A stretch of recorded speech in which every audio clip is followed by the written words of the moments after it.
Hello नमस्कार दोस्तों, आज हम बात करेंगे बजाज ऑटो स्टॉक के बारे में और जानेंगे इसके इम्पोर्टेंट सपोर्ट और टारगेट के बारे में। साथ ही हमारा ये वीडियो आपकी एजुकेशन के लिए बाय सेल की कोई एडवाइस नहीं है। फिर भी आप ट्रेड करते हैं तो अपने फाइनेंशियल एडवाइजर से जरूर कंसल्ट करें। तो चलिए वीडियो की शुरुआत करते हैं। अगर आप देखेंगे तो स्टॉक में लेटेस्ट जो हाई बना था वो हमारा था 9025 का, और उसके बाद स्टॉक ने गिरावट दिखाई थी इस कैंडल के लो तक जो हमारा था 8110 का।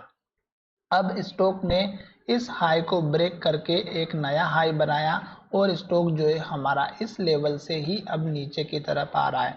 तो अब आपको क्या करना है, कल स्टॉक ने हमारी बहुत ही बढ़िया जो है एक हमारी हैमर कैंडल बनाई थी और स्टॉक ने सपोर्ट भी लिया था जो पुराना हाई था उसी के आसपास का। पर आज के दिन स्टॉक ने जहां से ओपनिंग किया वहीं से स्टॉक में गिरावट आई और स्टॉक हमारा अब नीचे की तरफ जाता हुआ नजर आएगा। क्यों? क्योंकि स्टॉक ने एक तो रेड कैंडल बनाई, लो के पास क्लोजिंग दी, और कल जैसे ही हमारा इस कैंडल का लो 8988 का ब्रेकआउट होता है तो स्टॉक में गिरावट आएगी। फिर सपोर्ट लेवल एक इस कैंडल का हाई और इस कैंडल का हाई रख देना है, जिसमें इंपॉर्टेंट रहेगा 8650 का। तो ये आपका सपोर्ट लेवल यहाँ पर बनता हुआ नजर आएगा। साथ ही स्टॉक हमारा अप ट्रेंड में चल रहा है, तो यहाँ से लेके यहाँ तक स्टॉक ने हाई बनाया और एक के बाद एक हाई ब्रेकआउट होते हुए नजर आया। फिर स्टॉक ने, मैंने आपसे कहा था कि अगर स्टॉक हमारा पिछली कैंडल के लो के नीचे क्लोजिंग देगा तो गिरावट आ सकती है, और वाकई में सेलिंग प्रेशर क्रिएट हो रहा है और धीरे धीरे स्टॉक नीचे की तरफ आता हुआ नजर आएगा। तो जब तक स्टॉक फिर से रेड कैंडल बनाएगा जैसे कि यहाँ पर बन रही थी और लो बनाते हुए नीचे की तरफ आता है तो आपको वेट करना है। प्रॉफिट अगर लेना है दोस्तों तो इस कैंडल के लो के नीचे अगर जाएगा तो स्टॉक में आप प्रॉफिट बुक कर सकते हैं और फिर से री एंट्री यहाँ पर इस लेवल के आसपास कर सकते हैं।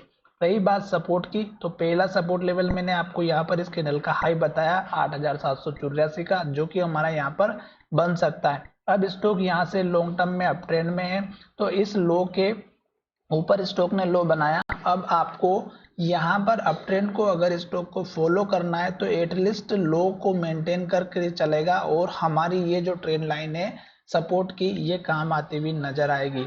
आशा करता हूँ कि मेरा ये वीडियो पसंद आएगा और स्टॉक में मैं आपको लगातार अपडेट दे रहा हूँ कि आपको कब प्रॉफिट बुक करना है। जैसे स्टॉक ने यहाँ पर ग्रीन कैंडल बनाई, हाई बनाया, ग्रीन कैंडल बनाया, हाई बनाया, हाई के पास क्लोज हुआ।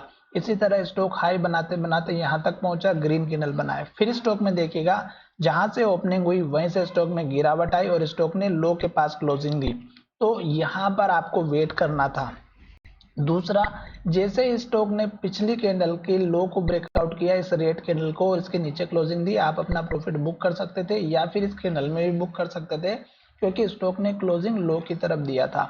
अब देखिएगा स्टॉक ने सेम सिचुएशन यहाँ पर बनाई, स्टॉक ने यहाँ तक हाई बनाया और ग्रीन कैंडल बनाई, हाई के पास क्लोजिंग दी। इस कैंडल में देखिएगा हाई बनाना बंद हो गया, स्टॉक ने पिछली कैंडल के लो के ऊपर क्लोजिंग दी और हाई की तरफ दी। तो हमें वेट करना था। फिर स्टॉक ने क्या किया, स्टॉक ने हमारा हाई को ब्रेकआउट नहीं किया और स्टॉक ने ना ही लो को ब्रेकआउट किया और स्टॉक ने लो की तरफ क्लोजिंग दी। तो हमें फिर से वेट करना था। जब देखिएगा स्टॉक ने फिर से हाई बनाया और हाई की तरफ क्लोजिंग दी, अब हमें फिर से वेट करना था।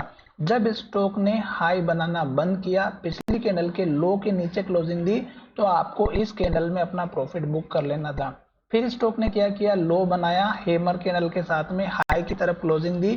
पर आज मार्केट में क्या हुआ कि इसने हाई का ब्रेकआउट नहीं दिया, तो हमारी ये हैमर कैंडल बनने का कोई मतलब नहीं निकला।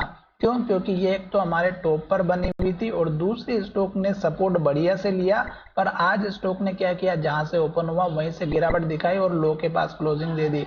तो अब स्टॉक जो है नीचे की तरफ हमें दिखाई दे सकता है एक दो दिन के लिए। तो आशा करता हूं कि मेरा ये वीडियो पसंद आया होगा और अगर वीडियो पसंद आया है तो चैनल को जरूर सब्सक्राइब करिएगा। धन्यवाद, मिलेंगे नए वीडियो में।